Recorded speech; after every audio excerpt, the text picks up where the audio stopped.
Inter పరీక్షలకు ఏలూరు జిల్లా అధికారులు పకడ్బందీగా ఏర్పాట్లు చేస్తున్నారు. పరీక్షలకు 17,556 మంది విద్యార్థులు హాజరు కానున్నారు. ఈ నేపథ్యంలో పోలీస్ స్టేషన్లలో క్వశ్చన్ పేపర్ స్టోరేజ్ పాయింట్లు ఏర్పాటు చేశారు. తరగతి గదుల్లో సీసీ కెమెరాలు ఏర్పాటు చేసినట్లు ఆర్ఐఓ యోహాన్ తెలిపారు. ఉదయం 8:30 నుంచి విద్యార్థులను సెంటర్లు ఏకి అనుమతిస్తామన్న ఆర్ఐఓ యోహాన్ 3 ఫ్లయింగ్ స్క్వాడ్లతో పాటు 2 సిట్టింగ్ స్క్వాడ్లు ఏర్పాటు చేసినట్లు వివరించారు. ఆర్ఐఓ యోహాన్తో మా special correspondent Murali face to face. ఈ నెల 23వ తారీఖున జరగబో ఇంటర్ పరీక్షలకైతే ఏ విధమైన ఏర్పాట్లు చేస్తున్నారు, దానికి సంబంధించి మనతో మాట్లాడడానికి ఏలూరు ఆర్ఐఓ కూరపాటి యోహాన్ గారు ఉన్నారు. చెప్పండి సార్, ఇంటర్ పరీక్షలు ఏ ఏర్పాట్లు చేస్తున్నారు, ఏ విధంగా ఉన్నాయి ఏర్పాట్లు? ఏలూరు జిల్లాలో మొత్తం 56 పరీక్షా కేంద్రాల్లో ఈ నెల 23వ తేదీ నుంచి మార్చి నెల 26వ తేదీ వరకు పరీక్షలు జరగడానికి ఏర్పాట్లన్నీ మేము చేసుకోవడం జరిగింది. 56 పరీక్షా కేంద్రాల్లో 21 స్టోరేజ్ పాయింట్లలో మొత్తం 34,615 మంది విద్యార్థులతోటి మేము ఈ పరీక్షలు నిర్వహిస్తున్నాం. దీనికి సంబంధించిన చీఫ్ సూపరింటెండెంట్లు, డిపార్ట్మెంటల్ ఆఫీసర్ల యొక్క నియామకం జరిగింది. వారు ఆల్రెడీ వాళ్ళు డ్యూటీలో జాయిన్ అయి ఉన్నారు. అలాగే పరీక్షకు సంబంధించిన ప్రశ్నాపత్రాలన్నీ కూడా ఆయా స్టోరేజ్ పాయింట్లకు కూడా మేము పంపిస్తున్నాం.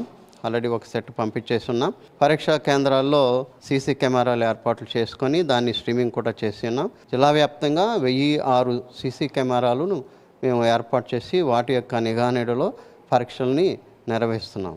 అలాగే విద్యార్థులకు సంబంధించి భద్రత కానివ్వండి, సెంటర్లో ఏ సౌకర్యాలు ఏర్పాటు చేస్తున్నారు? ఇప్పుడు విద్యార్థులకి కావాల్సిన సదుపాయాలన్నీ కూడా అన్ని సెంటర్లో ఏర్పాటు చేయడం జరిగింది. అన్ని సెంటర్లో కూడా కూర్చొని రాయడానికి వీలుగా ఫర్నిచర్ ఉంది, డ్యూయల్ డెస్క్లు ఉన్నాయి. అలాగే వెంటిలేషను, ఫ్యాన్లు, లైటింగు, అలాగే మంచినీటి సదుపాయం ఇవన్నీ కూడా మేము మీటింగ్ పెట్టి వారికి ఏర్పాటు చేయడం జరిగింది, చెప్పడం జరిగింది. వారన్నీ కూడా ఇవన్నీ ఏర్పాటు చేస్తూ ఉన్నారు. అలాగే ప్రతి పరీక్షా కేంద్రం దగ్గర ఒక పెద్ద బోర్డు కూడా మేము ఏర్పాటు చేయమని చెప్పడం జరిగింది. సెంటర్ నెంబర్ తోటి, కాలేజీ యొక్క నేమ్ తోటి, దాంతోపాటు ఫోన్ నిషేధించబడింది.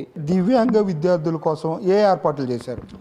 దివ్యాంగ విద్యార్థులు ఎవరన్నా ఉన్నట్లయితే వారికి మేము గ్రౌండ్ ఫ్లోర్లో రాయటానికి మేము మా దగ్గరికి సంప్రదిస్తే కనుక మేము వారికి పర్మిషన్ ఇవ్వడానికి మేము సిద్ధంగా ఉన్నామండి. అలాగే టైమింగ్కి సంబంధించి అంటే విద్యార్థులు ఏ సమయానికి సెంటర్ వద్దకు చేరుకోవాలి, హాల్ టికెట్ తీసుకురాకపోతే కన్నా ఏ విధమైన ఏర్పాట్లు ఉన్నాయి? విద్యార్థులు అయితే తప్పనిసరిగా హాల్ టికెట్తోనే ఎగ్జామినేషన్కి హాల్కి రావాలండి. ఈ హాల్ టికెట్లు అనేది మనం ప్రతి కళాశాలలో ఇవ్వడం జరుగుతుంది.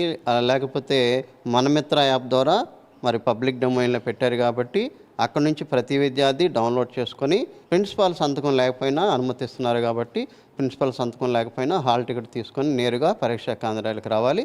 అయితే పరీక్షా కేంద్రాలకి 1 గంట ముందుగానే వచ్చి ముందు రోజునే చూసుకొని టెన్షన్ లేకుండా ఉంటుంది.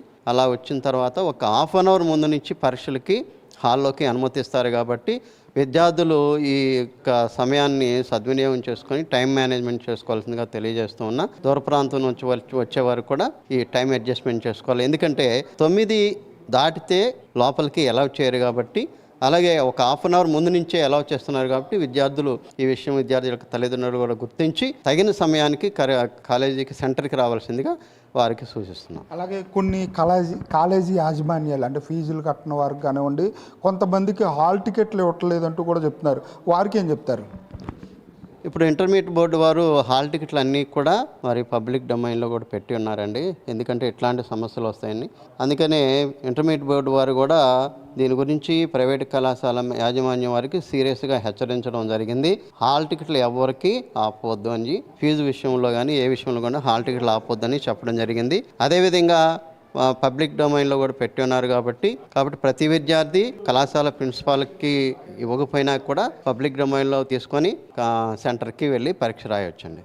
అలాగే ఏలూరు జిల్లా వ్యాప్తంగా ఉన్న అన్ని సెంటర్లలో కూడా సీసీ కెమెరాలు ఏర్పాటు చేశాము. విద్యార్థులకు తాగునీరు సౌకర్యం అలాగే అన్ని ఏర్పాట్లు చేశాము. అలాగే దివ్యాంగుల కోసం కానివ్వండి, విద్యార్థుల కోసం అప్పుడు టెన్షన్ లేకుండా విద్యార్థి తల్లిదండ్రులు టెన్షన్ లేకుండా హాల్ టికెట్లు కూడా ఇవ్వడానికి ఆన్లైన్లోనే హాల్ టికెట్లు తీసుకునే విధంగా అన్ని ఏర్పాట్లు చేశామని చెప్పి ఏలూరు జిల్లా ఆర్ఐఓ యోహాన్ చెప్పే పరిస్థితులు అయితే ఇక్కడ కనపడుతున్నాయి. కెమెరా పర్సన్ మధుతో మురళి, వైకే న్యూస్, ఏలూరు జిల్లా నుంచి.